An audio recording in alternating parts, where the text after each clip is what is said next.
Well, welcome everybody. I am super excited to be your host today. I am Carl Hooker. I'm an educational consultant, former classroom teacher, former administrator here in Austin, Texas, and I get the pleasure of hosting this amazing webinar today as we talk about how the role of video in the classroom will continue to evolve. Just a few little housekeeping details before we get started and introduce our panelists.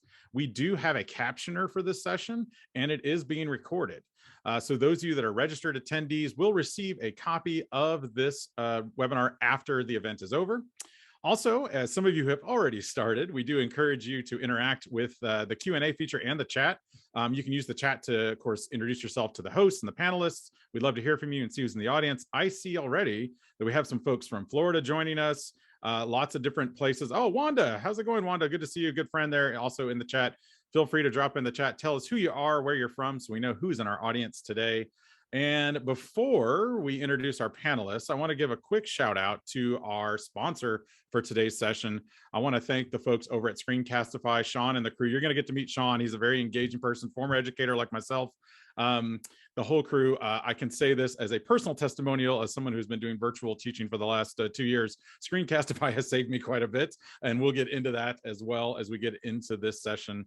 So without further ado, I would love to introduce our panelists, and we're going to start off with Sarah. Sarah, if you could please come off mic and camera, and we'll take a look at you. Sarah, go and tell us who you are and what are you bringing to the table today. Hi, everyone. I am Sarah Margison. I'm the coordinator of Connected Learning at the Tippecanoe School Corporation in Indiana.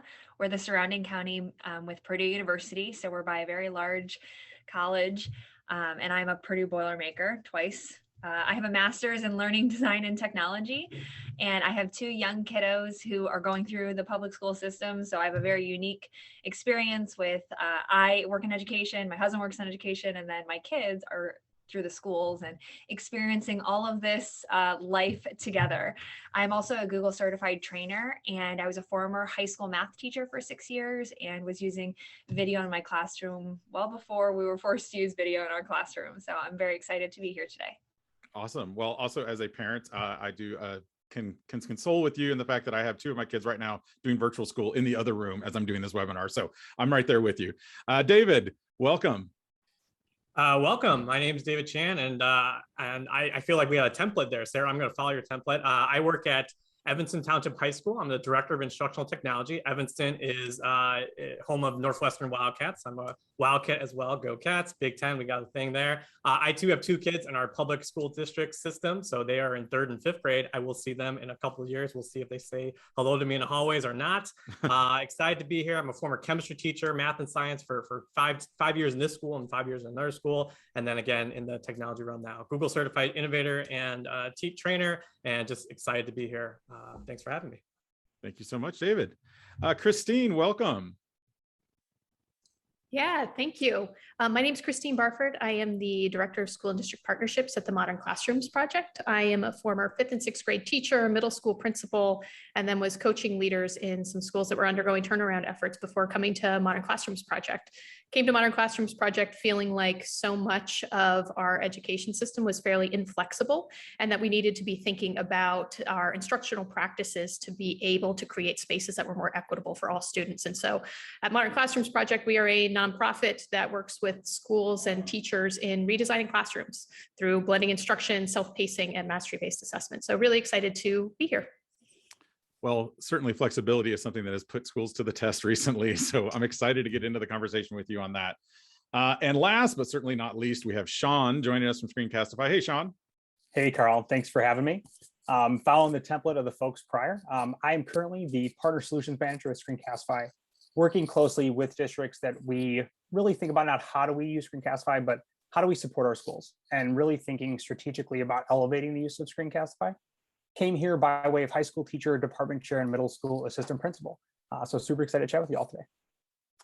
And we have quite a few educators joining us in the crowd too. Those of you that have joined us in the chat, thank you so much. We have some folks from Colorado, Utah State is here as well as someone who used to canoe on the Tippecanoe River at the YMCA camp Tecumseh in Brookston, Indiana. There's a little shout out there for Tippecanoe. All right, well, let's get into this, guys. Okay, so first question right off the bat, we're gonna go straight into it. We've had a year and a half now of this kind of fun, interesting time in education, let's say. What are some things that you think schools have done right. All of you bring totally different perspectives in this, which is great too. We've got some secondary, some elementary, some PD, of course, kind of the global perspective too of a company. So what are some things that you see? We're going to start off positive. What are some things that we've done right in our schools during this pandemic? And we're going to start off with Christine. We're going to let you start off on this one. So give us your feedback. What are your thoughts? Yeah, before I start, I just feel like we should all say a big thank you to everyone, including the folks on the panel who have been working in schools for the last year and a half, because regardless of how it's been approached, and we may disagree at times, everyone has been working as hard as they possibly could to keep students engaged. So a big thank you to everyone.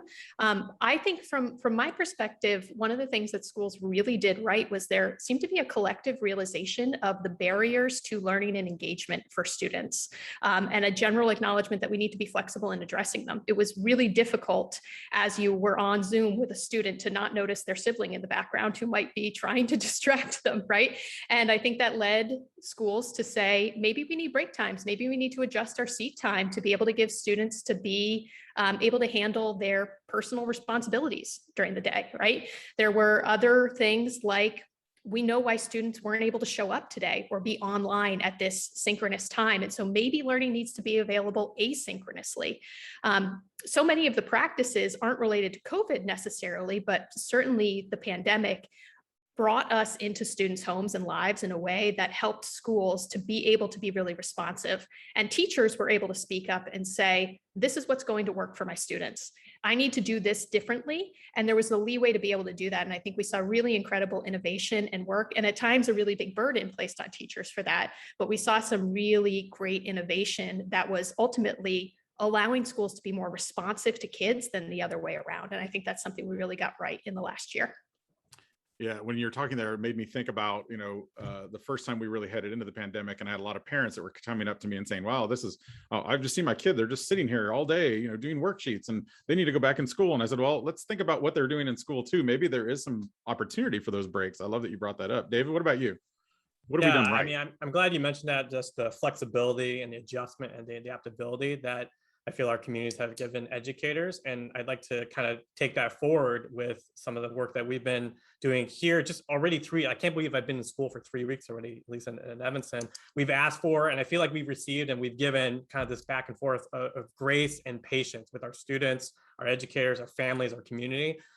There's nothing like what we have just gone through, right? I mean, it's just for teachers to shift, not once when they went to remote, not twice when you went to some whatever hybrid was, but 3 times, you're back in person and you're dealing with, the variants and all of this happening in 1.5 years, like 1.5 years. That's amazing how many shifts, and insert whatever cliche, flying by the plane, you're building it, whatever, into that time frame, like just how teachers have had to do that, and their job descriptions, their expectations have changed 3 times in that short amount of time. So they've been doing amazingly well, right, with all that. And I know there's going to be talk of, you read articles about learning loss. We're starting to see, studies and things like that. But I really think, again, I think the focus at our school, and I think what I see in a lot of schools too, is just like, we just need to work together to reestablish community, just come together as our students, our families, our educators, establish the safety and trust again, and then the learning will follow. I truly believe in that.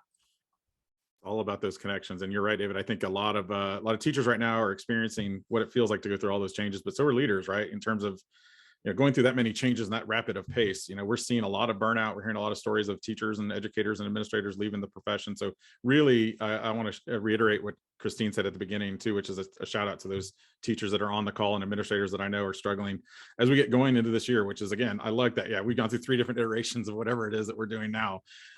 Sean, what about you? Again, someone who's coming from a former classroom perspective, but now kind of as a company perspective, I'm curious, what have you seen from your point of view and your lens as the things that we've done right? Yeah, I think it's 2 pieces. The first is like the individual teacher, and then the second is the individual district. And in both cases, they're all at different levels. And I think we knew, to echo what Christine shared, that teachers are problem solvers. But I don't think that any kind of period of time really allowed all to see how much they actually solve on a daily basis. And so teachers are working with not only reaching their kids, but then when you amplify that to the districts were at different places, both with the amount of devices they had, the amount of Wi-Fi they had, and then the way that they had supported teachers. And so the districts too, not only were meeting their teachers where they were, but they were meeting their students where they were. And I think the amount of evolution, to echo what David had just said, is really phenomenal. And I think all of us would agree that we hate the reason why it happened, but it did happen. And I think that when we consider that amount of growth, it's now thinking forward about how do we consistently build on those wins, even if it did happen in light of some really unfortunate circumstances.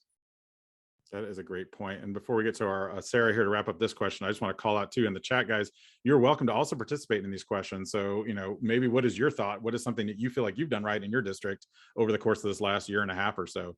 Sarah, what about you? What are your thoughts on that? I think from my perspective, somebody that works at a district level, what I have seen is that we've given teachers and students and families the permission to say, I'm not okay and I need something, or going out of the normal, what can I ask my teacher to do, or what expectations can I have on my teacher? And so then that permission to say I'm not okay then led to the teachers being more innovative, right? And using things that maybe they had access to before, but they didn't think about using it that way. And then that innovation built connections between teachers and students.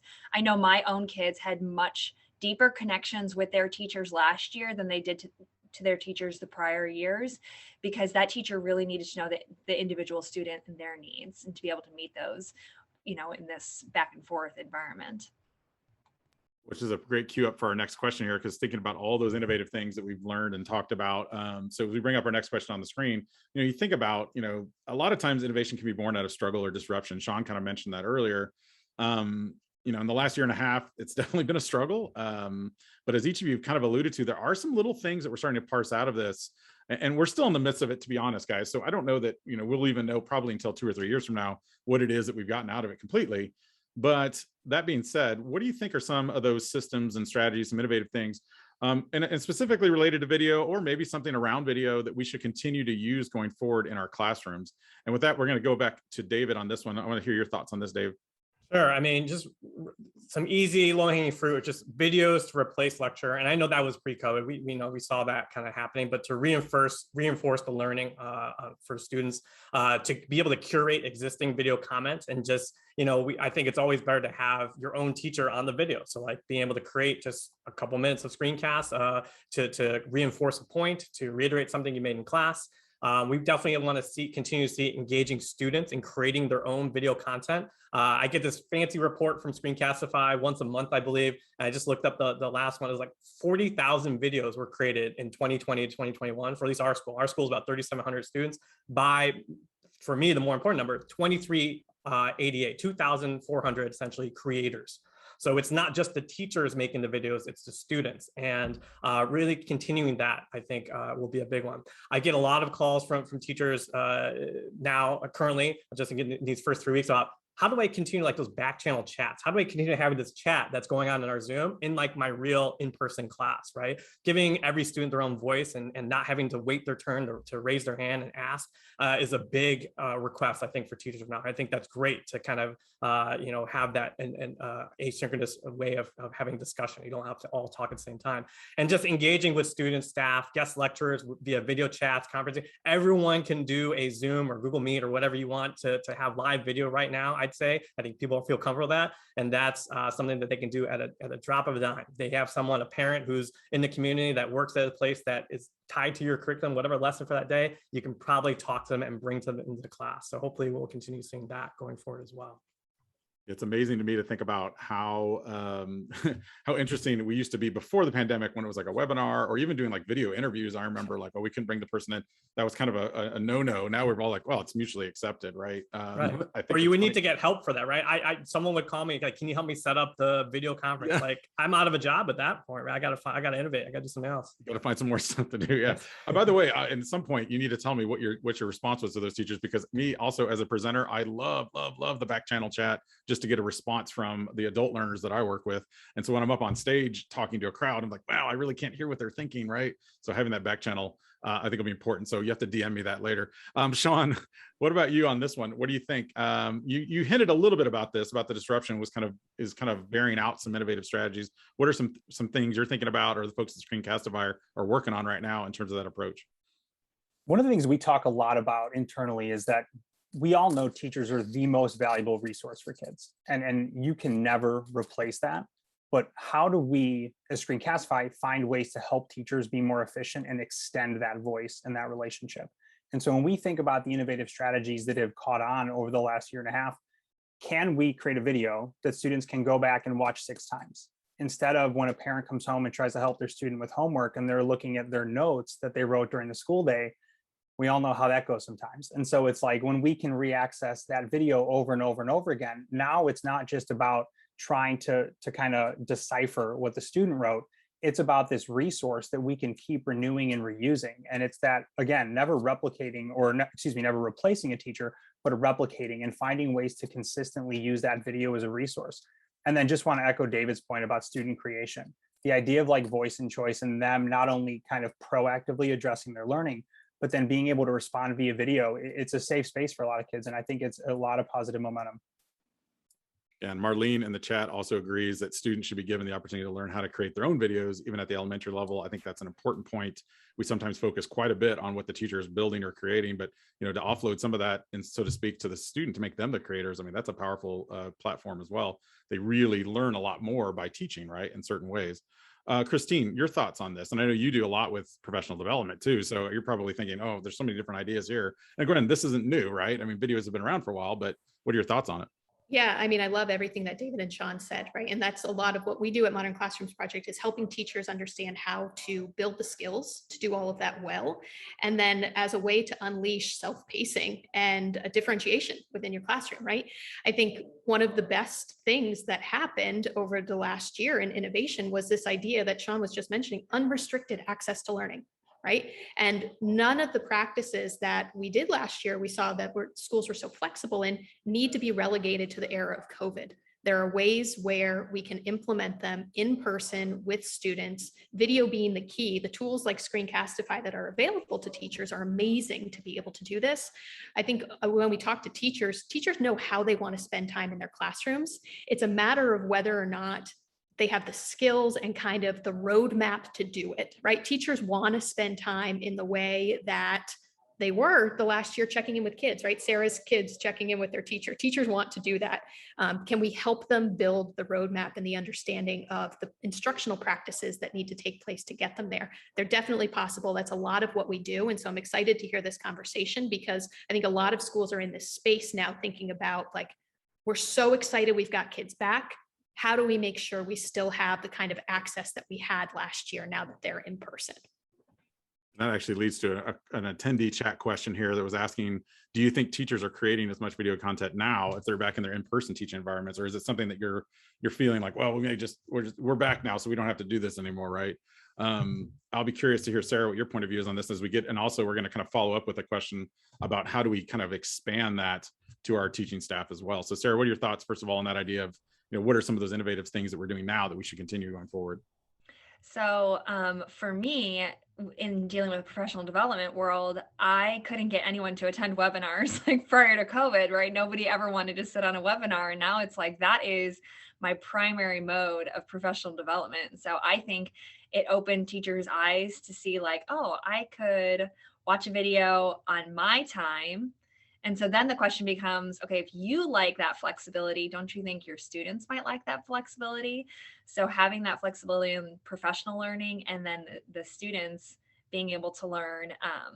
And to answer that question that came through, Carl, I think if teachers did a good job of planning last year, maybe some of that video content that they created is still relevant, right? It should still be, some of it should be timeless and I can just use it forever. And that's the point, like that kids could watch it 6 times and it doesn't really matter when they watch it because I was purposeful in my planning in that video and it's going to live on forever, I did hear also of some situations at the end of last year where there were actually teachers that kind of pushed to their students to do that, like David was mentioning, create some of those best practices videos, maybe those timeless videos that are like, here's how we're going to do things in the class, or here's some different strategies or ideas. Again, the students are the voice in that case, actually sharing it with the future students, which I kind of like that approach as well. We got a couple other responses in the chat here before we get over to David on this one. Actually, we're going to go back to you, Sarah, in just a second. Let me get to the chat here for a minute. So as Wanda says, as the Delta variant has risen, they've actually thought about more of that flipped approach. Again, nothing new, guys. We all know it. Those of us that are probably on this chat or on this call have heard of flipped classrooms for a while, but I think now more than ever, it's really risen to the top, like how important it is to kind of quote unquote use video to clone yourself. And I think that's important. So as we go to the next question around professional learning, how do we expand this? Like, so we have, kind of this innovation that's kind of come about as of this disruption. A lot of our staff have figured out new tools or techniques that have maybe changed kind of the ways they're teaching. But how do we expand that to the entire faculty? So my question back to you, Sarah, is on this one, let's talk the professional learning side of it. How do we take that innovation, that flame, and get it to spread, so to speak? Yeah, I think understanding that video isn't just inside the classroom, like teacher to student, that it is also like principal to teacher, principal to students, district level to whoever. We have a very large district. We're 14,000 students and we're a large mileage. So like it's very difficult for us to meet everybody all the time, or even if we are going to meet face to face, it takes a long time for us to get out to every single building. And so video is just the easiest way for us to, even our superintendent just sending out a quick message to families and to students and to teachers, it feels more like a connection than an email might, and it just helps us connect with people, connect with our employees, our families, our entire district a little easier.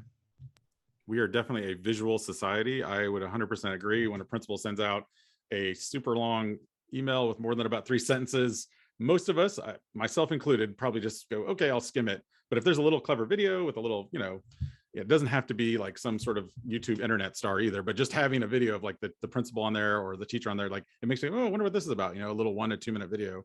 And then again, I love it. You're saying, you get to hear their voice. It brings in that voice and that connection and that relationship, which somewhat we lost when we went to this kind of 2D screen, so to speak, versus the 3D environment. David, what about you in terms of that idea of professional learning? How do you expand this to your staff? Some of the great things that you've kind of picked up along the way over the last year and a half. Sure. First of all, I think you're a YouTube star though, Carl, right? So that's right. That's right. Just follow me on YouTube, subscribe. I also love what Christine said about unrestricted access to learning. I thought that was great. And then also teachers know how to teach, in that in-person environment. We can believe in that and trust in that from prior. So, and that's where I feel like we're at right now in these first, again, we're in for first 3 weeks. Teachers have just kind of got settled in. I think the default for them again is this just survival mode again, safety, wellness, back to school, just getting things, both themselves and the students. We've had students, again, we joke that our freshman and sophomore class, they have never, half our school has never really been in the building, right, for in-person learning. So reminding them of that. But then, in a couple weeks, or as the dust settles, just reminding the staff again of their successes from when we were remote, and continuing to share and recognize, that stat that I had about, videos, reaching out to those people who are at the top of that list. We were creating hundreds of videos throughout last year, and just encouraging them, continuing to support them, and being ready to take with them or jump with them on that next level for innovation. So recognizing, using some data, giving them some time to breathe. And then honestly, I feel like, I know it's too early to think about, it's weird to think about next summer, but that will also be a critical time, right? We've kind of had this transition year back, and really focus on next year to really start thinking and looking ahead and innovating further. And that kind of gets over to a comment that was actually thrown in the Q&A section from Mark, who talks about maybe as we plan for next summer, even like, are there ways that schools should be building banks of instructional videos and to use those to plug them in terms of absences, remediation. And he says that he thinks the political landscape has changed a little bit to make it a little more of a reality now, where maybe there's a little more sense of urgency there with staff to think about, well, maybe we do need to have a bank of these instructional videos, not only for the students, but also for the teachers. Christine, what about you? What are your thoughts on expanding on that innovative strategies that we picked up over the last year and a half? Yeah. Teachers have been at the center of the work for the last year and a half, and they will continue to be at the center of the work moving forward. I also think the reality is that not all videos are created equal. Right? We've all sat on plenty and sat through plenty of videos that were not particularly engaging or enlightening. And I think it's a matter of connecting teachers who have been practicing with other teachers to share what they've learned. right? I think so many of our school leaders, our district leaders, as hard as they have tried to be flexible in the last couple of years, have not taught asynchronously themselves, right? They have not taught virtually. Teachers have now.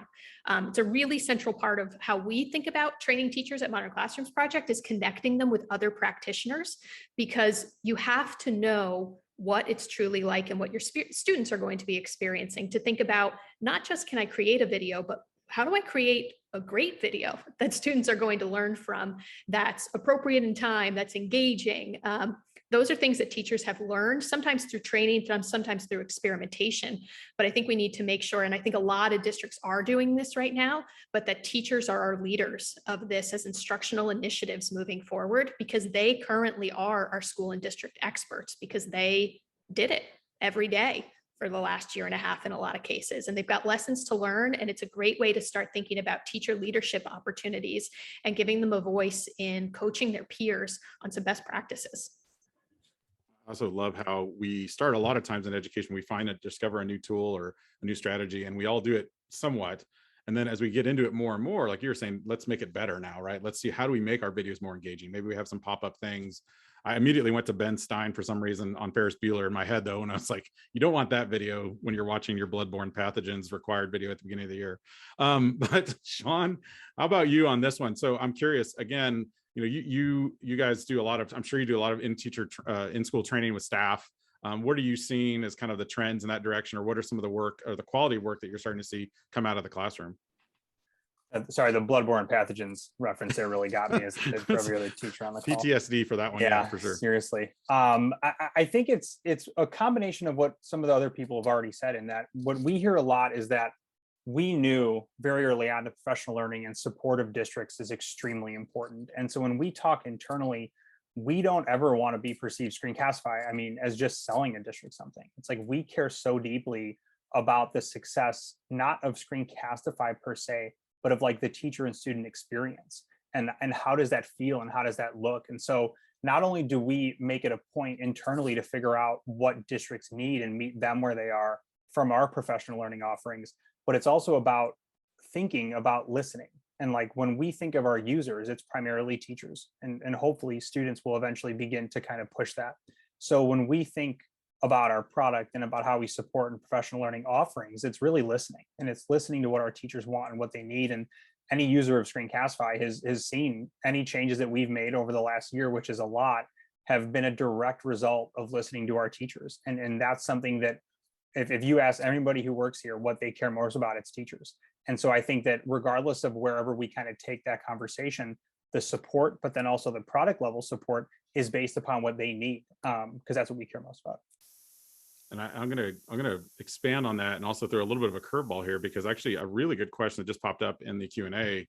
It's one that I've been wondering about as I watch videos from my own classroom teacher. We were talking about relationships and how videos can help build that.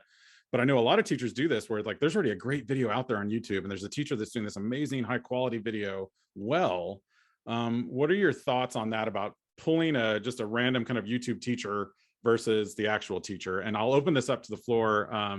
Anyone want to take this one first? Brave souls that want to unmute and go first off the bat. I'll pick on somebody. Sarah, thank you. Yeah. I don't think it has to be either or, like it's, and you said like picking a random video off, and it's really not, you're not picking a random video off of YouTube. You're curating a video that you feel like does a better job of explaining it than you could do in the time frame that you have to explain this content to students. So it doesn't have to be, I can only create my own videos or I can only use YouTube videos. I think, and especially like with a tool like Screencastify where you can publish to YouTube. So then you have a playlist on YouTube that is your content, it's exterior content, like it's all over the place, so that your students have access to just more than just you as the expert on the content. It's anybody, right? And then maybe that would also encourage students to go find their own videos that they feel like, hey, I found this video on life cycle of a frog and it did a really good job of explaining it to me. Maybe my classmates might want to know this knowledge too. Yeah, the life cycle of frog is definitely riveting. See there. Dannon points out, great point, Sarah. This will definitely help students become good learners. But I also I harken back to, and I'm going to have Christine follow up on this too. I harken back to when I was a teacher, and I remember by February, students were kind of tired of my voice. And so having an additional voice to pull in, whether it be someone on YouTube or something different, sometimes that helps you just to have that change of pace. Christine, what are your thoughts on that question that was kind of thrown into the chat there? Yeah, I think blending instruction is obviously not new, right? Blending instruction has been around for a long time. The difference is that when we were blending instruction, we were almost exclusively in the past outsourcing ourselves as teachers into another content creator, right? And so I think to Sarah's point, it's a big and I think what teachers are thinking about now is they've been experts on sourcing content for a long time, grabbing in other experts, using programs that might exist that have instructional videos already, but not sacrificing now the relationship that a teacher has and the trust that a student has with their teacher in delivering content.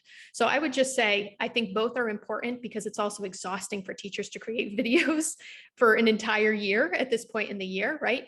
They need to know how to do it well, and they should certainly supplement. But let's not also neglect that the teacher-student relationship is something we don't want to sacrifice, and we're never going to be able to replace a teacher. And so how do we use those great practices and bring them to life for teachers to be able to make those decisions themselves and not feel like they have to grab a video from somewhere else? Because I, as a teacher now, actually can explain this in a really engaging way to students in that same platform using Screencastify or something else, right? I think as the tools have become easier for teachers to do that, it's just making it, the technology is no longer a barrier. It used to be, even 10 years ago, recording a screen, there's a whole bunch of processes to get it even online. As we kick to the next question, because you were kind of touching on this, we kind of hit on it a little bit in the last question too, about making those connections and relationships with students. I mean, video definitely plays a role in that. And as I look at, I think it was Jennifer in the chat who mentioned this too. She uses videos quite a bit to address particular questions with the students. She said it's often easier to demonstrate and explain with a video instead of getting the meaning across in screenshots and text. I've said this, if you've been on Facebook the last decade, you probably know this. People, when they say something in a text, it doesn't come across quite the same. It's hard to get voice or sarcasm or things like that. So let me ask you this question. What role do you think video plays, there we go, in making connections and relationships with students? We've kind of touched on it a little bit, but specifically, what are some examples or some ideas that you've seen already kind of bear fruit in your schools that you work with? And we'll start, Christine, we'll start with you. You just finished on the last one. We'll go back to you on this one too. Sure. I don't want to repeat myself because I think part of what I would say is what I just shared, but I think Right. to this question of how do we move back in person, I think video is critical because when the teacher is decentered from the lecture, they can spend all of their time working with students and building relationships, right? It's not just the relationship I can build with you being the instructional delivery method via the video. It's how I'm able to spend my time differently when you can access content in ways that aren't through me. I can spend time in small groups. I can spend time understanding how your day was, what you need individually. And so I think that videos allow teachers to be able to do that relationship building time in person. The video is just used maybe in a different way that it was used this past year and a half when it was born out of necessity, right? But there's still a place for it. Yes, I love that. You don't abandon it just because we're back in person. Like it's such a great tool to use, like you were saying, almost to replicate yourself, to say, now watch this instructional video, or there's a station for you to go through. You'll be able to see the video while I'm working with students one-on-one or small group. Sarah, what about you? What do you think that role of video plays, or what have you seen it kind of play, especially in the last year where we've had, really video may have been our only medium in which we could connect with kids in some ways? Yeah, I think that needs to be addressed, is that like we're in this third school year that this is being affected, and we're like, at least our district, we're still like having to quarantine students and stuff. And so for my own son, when he was quarantined a couple weeks ago, his first question was like, how am I going to see my friends? And so like to make that connection. So the video wasn't like a pre-recorded thing, but like using the tools that we had to make that connection so that he wasn't alone for 10 days at our house. The teacher checked in via video, his friends checked in, like that was that form of connection for him. When he felt like, what, especially at that age, when they're very young, they're like, why is this happening to me? They don't see the bigger picture and that Right. It's affecting a lot of people. It's, why is this happening to me? And then how can I still keep those connections with my friends? It's going to be an interesting time, maybe a decade or two from now, where your kids will look back, my kids too. I'm thinking how much of this will be, remember that year or two where we just kind of, we were at home and there's a bunch of stuff happening and we were on Zoom and things like that. It's interesting to think where that'll go. And I'll make one more point before I kick it over to David on this question too. My daughter, who just ended her second grade classroom year last year, completely remote, was at tears on the last day of school as she hit the end meeting button, which was, a very anticlimactic end of school. And I asked her, why are you crying? And she said, it's because I can't give Miss Garcia, her teacher, a hug. And I started thinking, what a powerful thing that is. The fact that this woman, who my daughter has never met in person, it brings her to tears that she still wants to give her a hug. So I still think the video is important, but I still, like we talked about a couple of times, it's a master teacher. That teacher that can make those connections is such a big part of it. By the way, quick story, she saw her 2 days after the last day of school at a pet store and was able to go up, and of course with permission now, because you got to ask, like, can I give you a hug? She's like, yeah. And it was sweet. But I just started thinking the power of that video played and making that connection, that relationship build with my daughter over the course of an entire year. David, what about you? Thoughts on that with that relationship building? Yeah, I mean, I think what was already mentioned, and we talked a little bit on a pre-call, just a lot of teachers I've heard from did get to know their students quite well, actually, during the pandemic, during remote teaching, almost more so because we were so conscious about making connections with students that we were not going to see face to face, that may or may not have their video cameras on and off.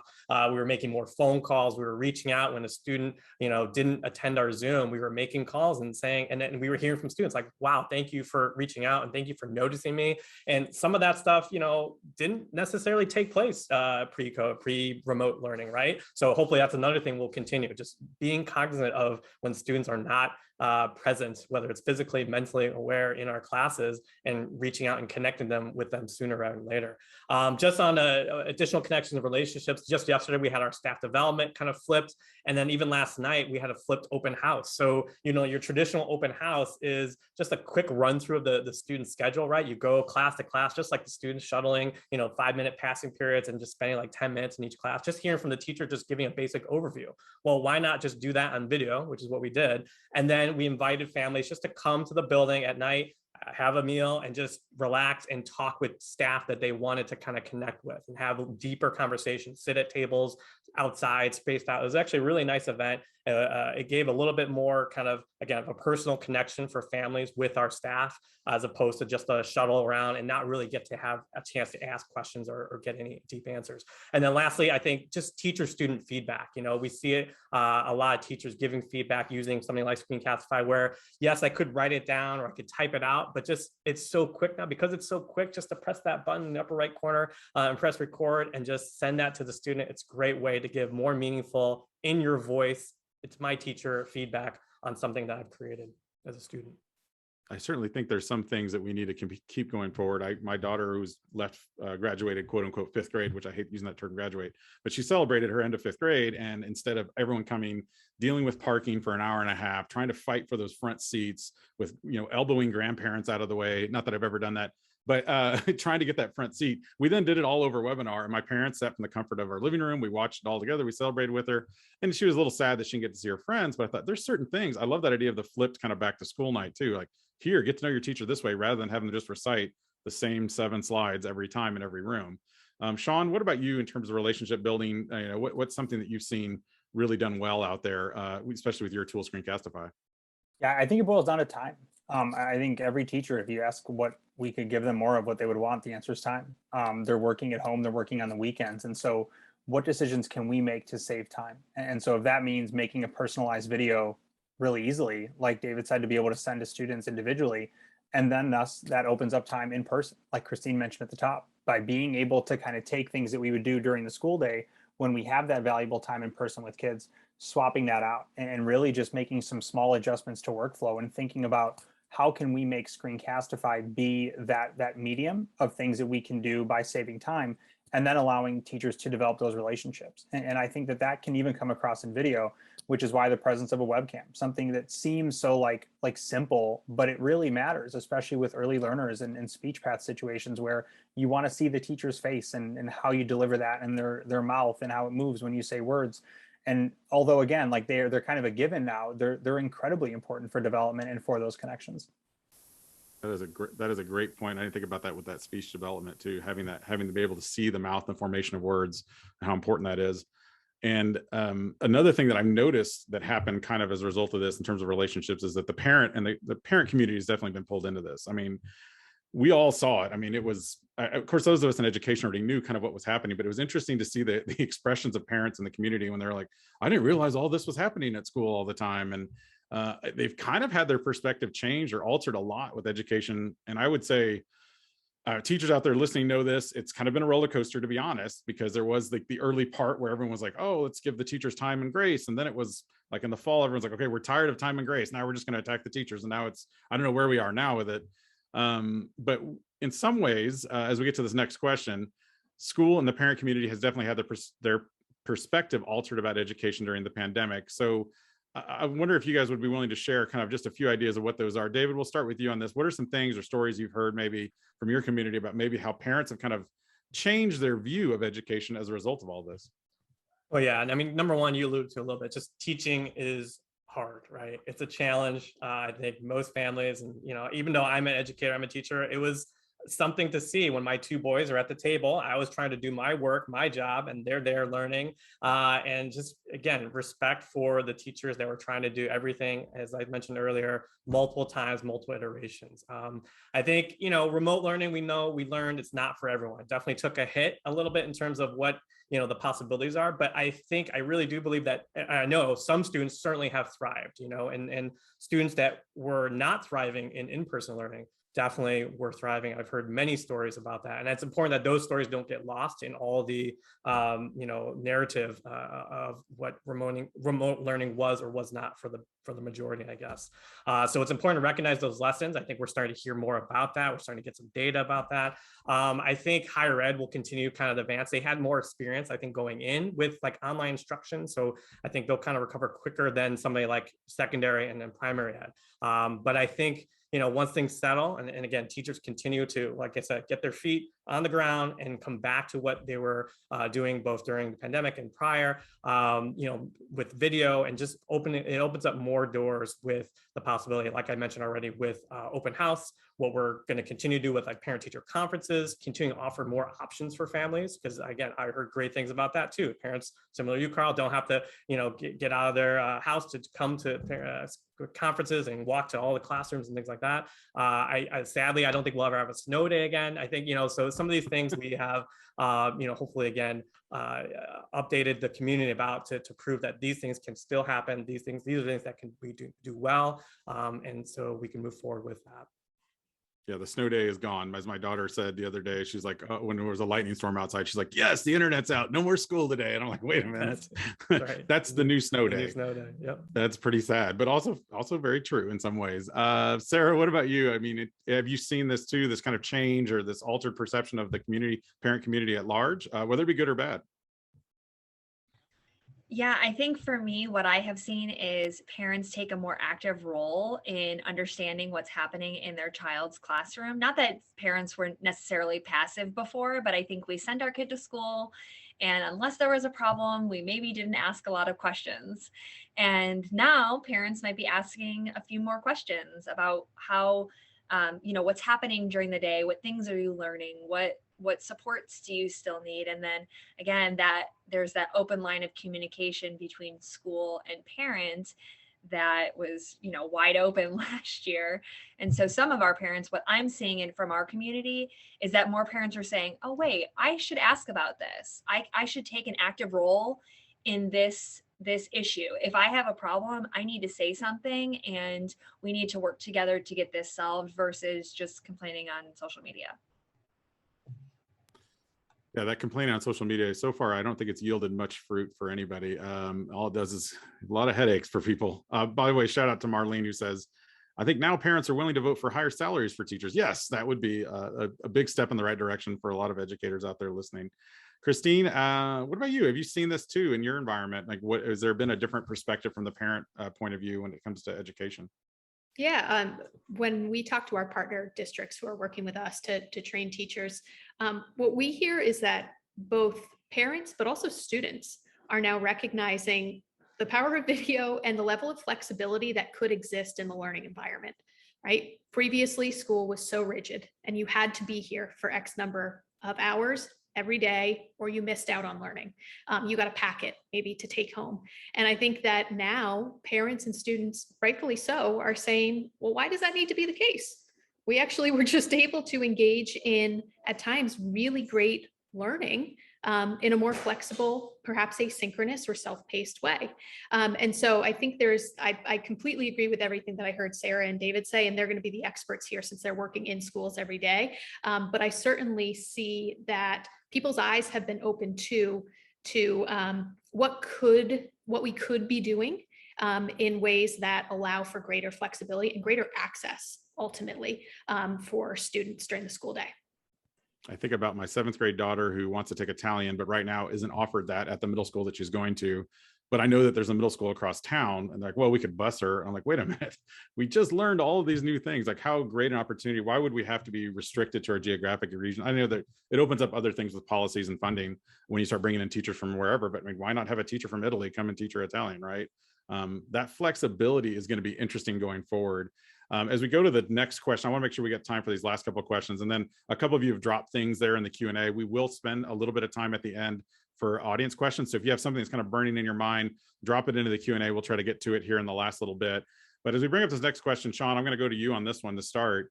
And I've seen in a lot of ways that, before COVID and before all of this, I felt like we really in education relied heavily on a single kind of method of delivery of instruction. And that was teacher in the room, whiteboard, chalkboard, whatever you want to replace it with. And they're disseminating information and there's a little bit of interaction, but it's still very much that one format of teacher to student delivery. Now we've seen that there's some other ways we can do it. We just heard Sarah mentioned about the asynchronous ideas, those ideas that kids can learn on their own. David mentioned that some kids learn better in different environments. How should we start diversifying our instructional delivery going forward? I mean, what are some things we could parse out of this that maybe should be the new norm going forward in education? Carl, you forgot overheads, the real cutting edge of technology. That was, I still miss that marker on the hand, man. I do miss that when I used to wipe that thing off. But in seriousness, I think it really is about kind of a little bit of a carryover from the previous responses. Is the idea of flexibility and challenging the norm, and that no matter how hard teachers worked 5 years ago, plus or minus, there's only so much you can do, like within those confines of having a teacher teach and having students learn. And so now when we think about the diversifying of instruction, what if I can listen a lot quicker and I can put your video on 1.5 speed? But what if I needed to really slow down and I need to watch it 5 times to listen or to really get it? But by having that kind of in the box of a teacher just teaching it, that's a struggle, because everybody, those 25, those 30 kids, they're all learning and listening and kind of reacting on different levels. And so it's that idea, I think, of challenging the norm of what we previously had done. And so we use some of the phrases like the value of video or the power of pause in terms of students accessing it and the ability for the student to diversify their learning experience. And in terms of motivation, Screencastify learns from Twitter the amazing ways the teacher are using Screencastify on a daily basis. And that is incredibly inspiring to us. And so we oftentimes just check Twitter out if we ever want to learn some new ways that teachers are using Screencastify. There are some great people out there that are sharing some amazing ideas. That's where I get a lot of my great ideas from as well. Please, teachers, continue to share those great ideas. I know sometimes when we're in the midst of everything, we forget and take a time to actually go out and share that. I also like what you said about the power of pause, which I think in this day and age is something that we need to continue to, to push, especially when we think about reflection, which is a big part of this too. I think as a teacher, I struggled with early on in my career is giving kids the opportunity to pause, reflect, and maybe use either a written format or a video format to kind of reflect on their own as to what they're thinking at that time. Christine, what about you? Do you think, is there something specific that you think that we should kind of continue to, not necessarily force teachers or education to do, but maybe to continue to think about diversifying that instructional delivery going forward? Yeah, I mean, so much obviously of what we're talking about is video, but video isn't necessarily the end in and of itself, right? Video is a way to give teachers access to a lot of the instructional delivery methods that have been around for a long time, but have been really difficult to implement without it. So certainly when we train teachers, blending instruction is where we get the most questions. Like teachers want to know how they create their best instructional video. That's really important, but that's a means to an end, right? It's once we get the videos down, then we can allow students to be self-paced. Then we can also do true mastery-based assessment more effectively. And so I think now what I hope is that because of available technology, because of hopefully like teachers being leaders experiencing this, and I heard Sarah talking about delivering PD this way, hopefully teachers are experiencing this type of learning themselves.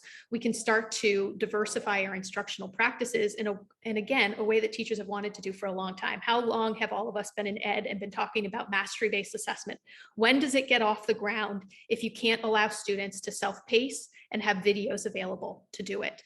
And so I'm hoping that we see videos as the entry point to accessing new pedagogical approaches that aren't revolutionary, but have just been inaccessible for so long for our teachers on a daily basis.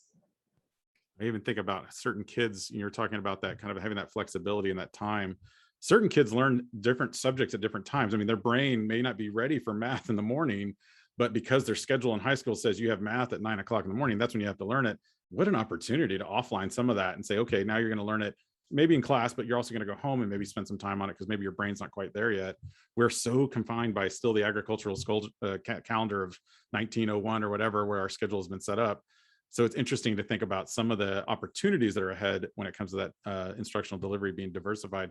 David, what about you? Any ideas around that? What we should be kind of continue to push going forward in terms of that diversification? Yeah, I mean, just great points there, but Christine, I just wanted to echo that. But, essentially by necessity, right, these 1.5 years, teachers have more experience creating the videos, developing the asynchronous learning materials. Flipped classroom became the mainstream, right? That is, and I wrote down I don't know if there's a term or not, acceleration of scale, right? So just as Christine ended, like these are the things we've been talking about, thinking about, and we may have had a couple people or a small percentage, 10, 15% of educators, depending on whatever, doing it or trying it out and dabbling. But then you go from like 10 to 100%, and then now I'll be honest, I think there'll be a little bit of pushback, a little bit kind of a reset. I hear a little bit more about like, I'm going back to the copy machine. I'm going to print some stuff out. I want my students off the screens for a little. And I get that.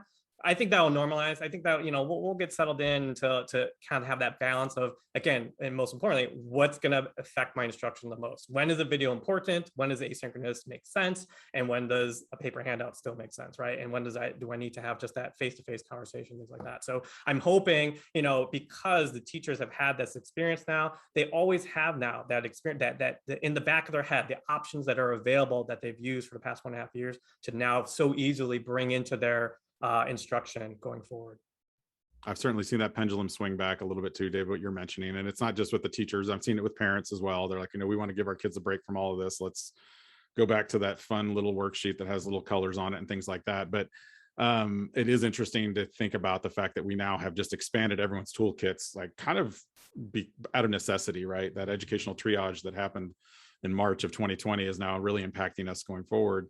Sarah, wrap us up on this one. What are your thoughts again on that instructional delivery and how we can, or how should we diversify it going forward? Yeah, and I've been writing some notes because I was just thinking as the other panelists were talking that in my mind, a healthy class environment has supply and demand. So there's like the students feel the agency to say, this is what I need, or this is what I would like. And as educators, we should always be on mission to do what's best for the students, right? So even though I might feel like, oh, I don't want to have to XYZ, if I know and I have made a commitment that I'm going to do what's best for kids, then that should be it, right? I should be just doing what's best for my students. And so I know we've seen that even over the last few years where we've had middle school students who have used our learning management system, and then they come to the high school and they ask the high school teachers, well, where is this located on whatever learning management system, insert the name here. So our middle school students have started to demand that from our high school teachers as they come up, because that's the expectation now. And so I think we're going to get a little bit of that post-COVID is like, okay, well, now that's the expectation. Where's the video for that? Where's the extra resource? How can I learn more about this topic? So there's got to be a healthy environment in that classroom to say, students, you can ask me for resources that you don't feel like I'm providing already. That is interesting. Yeah, the student being an advocate for themselves, it's definitely grown. I feel like personally, I've seen it with my own kids over the last 1.5 years, just to reach out more and be more comfortable asking for that support and for those extra resources. We are going to go right to an audience question because I see we only have about 5 minutes left. And there was a question in here by someone with a curious name. Their name is Anonymous Attendee. It's an interesting name.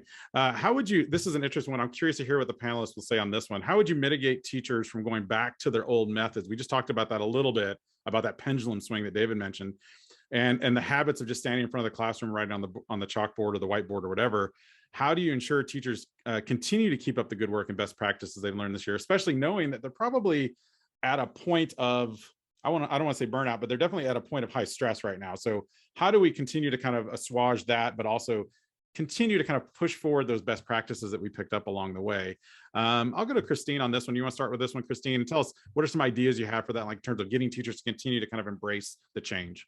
Yeah, I mean, I think there's two things. One is whether it's internally or partnering with another organization like ours or others who does this, like making the skills clear for teachers, right? We can't just assume through osmosis that teachers learned how to do all of this well. Teachers did it by necessity from the last year. And so we can't negate that, right? Like we need to unpack the learning that teachers did and help them systematize it.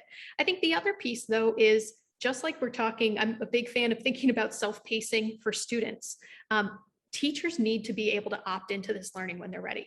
There is no point in training teachers to do this when they are exhausted and just trying to get through tomorrow.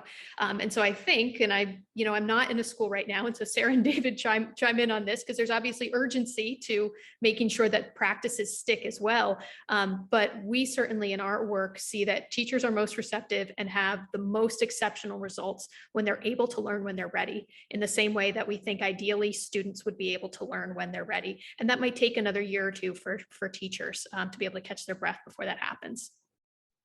Sarah, your thoughts on that comment? The idea that there is definitely a reality in that it's hard to learn when you're thinking about so many other things, right? That's what's the whole idea behind Maslow's before Bloom's, right? We've seen it out there a lot on the internet. So what are your thoughts on in terms of like keeping teachers kind of forward thinking, not having them kind of falling back into maybe some educational bad practices? Yeah, I think there's this misconception that like if you're a good in-person lecturer that you don't want to innovate, or you're anti-video or something like that, because I can say that like I know my husband is a fantastic lecturer. I could listen to him all day tell these stories.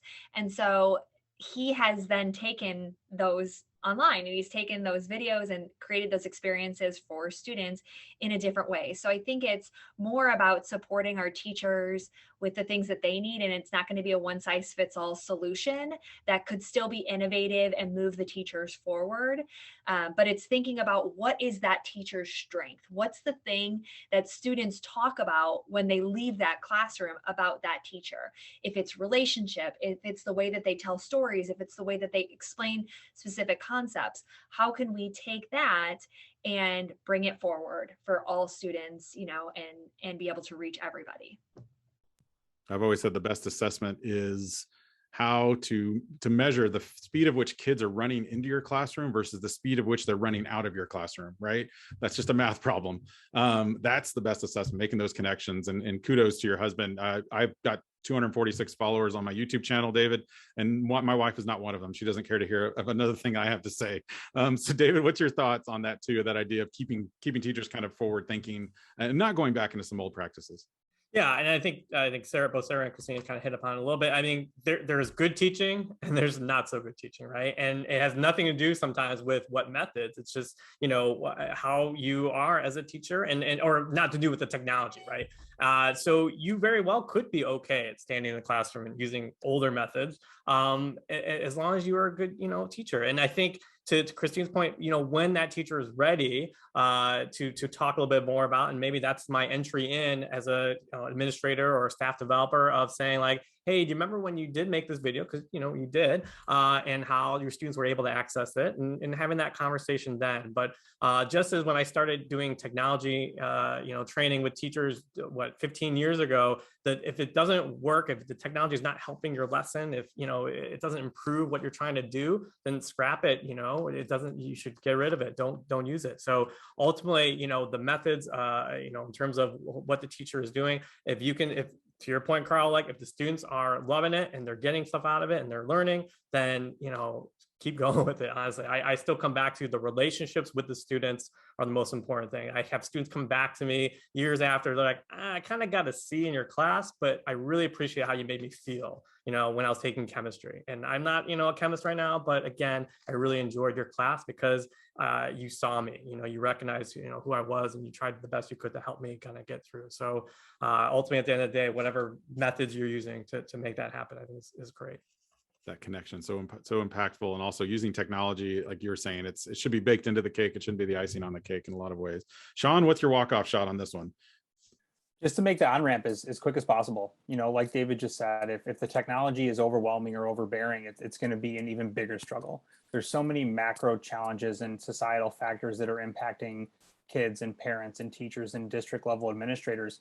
We have to acknowledge and understand that, make the technology as easy to use as possible for when they're ready for it. And ideally supporting them as much as possible, not just with the in-person or in-classroom application, but with all the other things. So if we can take more things off of teachers and administrators' plates to let them, teach more freely and more effectively, then sign us up. And with that, everybody, I want to thank all of our panelists. This has been an engaging hour of conversation. I want to let you guys know. Thank you, Sarah, David, Sean, Christine. Guys, this has all been recorded, and you that have registered will get a recording of this as well, and it will be transcribed as well, as we mentioned earlier. I also want to give a quick shout out again to Screencastify, without which this would not have been possible in many ways, not just for this webinar, but also for all the things that you've done for education in terms of helping us during this pandemic, the ability to do that screen recording, that video sharing, creating those relationships. You guys heard it a lot in the chat. Thank you so much. And thank you again to everybody for participating in today's webinar.